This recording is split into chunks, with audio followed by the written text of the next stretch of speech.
pessoal! Continuamos aqui falando de Joana d'Arc e julgamentos.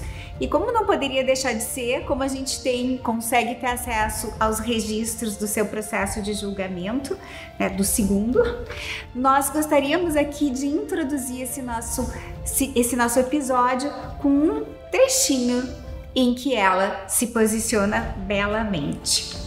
No julgamento da condenação, quando perguntaram a Joana se os membros do seu partido acreditavam firmemente que ela tinha sido enviada por Deus, ela respondeu: "Eu não sei se eles acreditam, e isso eu deixo ao julgamento deles. Mas se eles não acreditam, mesmo assim, eu fui enviada por Deus." O que a Joana nos diz com isso? Que o nosso próprio julgamento é o que conta. E isso tem desdobramentos importantes. Muitas vezes, por temer os julgamentos externos, a gente se paralisa. É esse medo que nos faz permanecer nas prisões, é esse medo que muitas vezes nos leva à morte. Mas além dos julgamentos externos, tem julgamentos que são muito mais duros.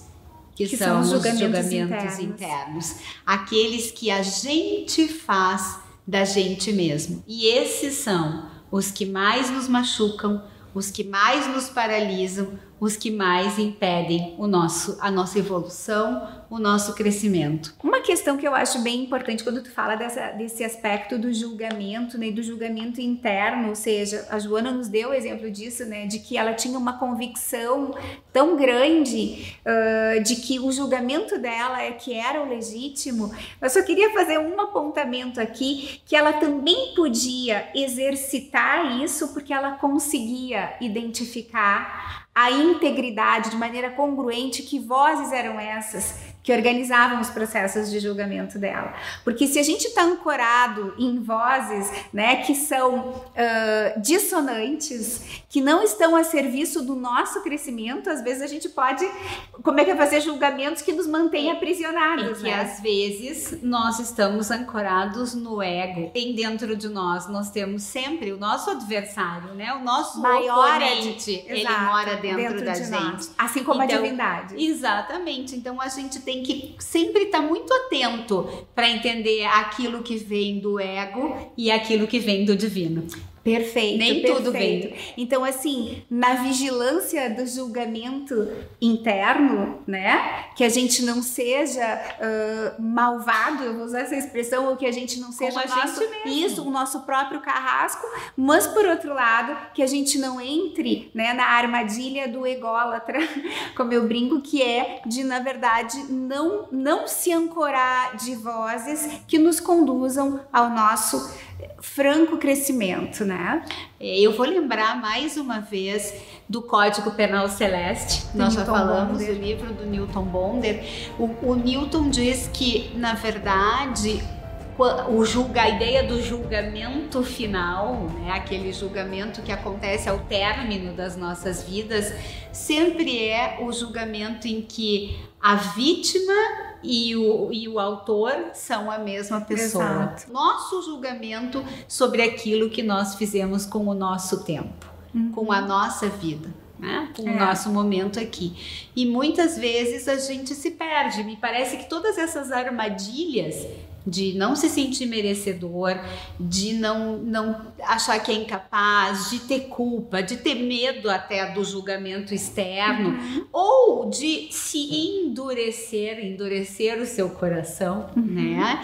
E não ir adiante, e não se desprender, e não buscar ir mais a fundo de si. Tudo isso, de uma certa forma, são armadilhas do ego. São armadilhas daquele oponente que vive dentro de nós e que, de uma certa forma, são as nos desviam que nos mantém do encontro. Isso, nos mantém nas prisões. Exato. E às vezes a prisão, gente, a prisão às vezes a prisão é extremamente confortável. Exato. Nem toda prisão é fria, gelada e cheia de grades não, muitas prisões são extremamente confortáveis, são ilusórias. Exato. Né? E a gente se mantém preso e isso faz... E reféns, né? Daí reféns do nosso medo de crescimento, na verdade. E cada vez mais distantes de entrar em contato direto com a divindade em cada um de nós. É verdade. Então, como é importante, e eu acho que a gente está chegando ao final, né, desses episódios relativos a essa mulher que também foi uma menina, né, que com 19 anos morreu, que sem dúvida alguma libertou a França de alguma forma, né? Ou seja, restabeleceu o poderio da França para os franceses, né? Que foi canonizada em 1920, uma santa. Exato. E nós concluímos esses episódios com a mensagem de que nós devemos evitar sermos julgadores externos, evitar nos organizarmos na vida pelos julgamentos externos, aprender a não nos condenarmos, a olharmos com amor para nós mesmos, porque ao fim e ao cabo somos todos,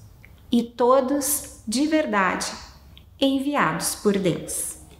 Eu vou trazer mais uma vez um pensamento do Bonder. Ser mais ou menos o que se é corresponde a não ser tudo o que se é. Os céus nos exigem o cumprimento da obrigação de gerirmos nossa vida, oferecendo a nosso ente a mais ampla oportunidade de ser.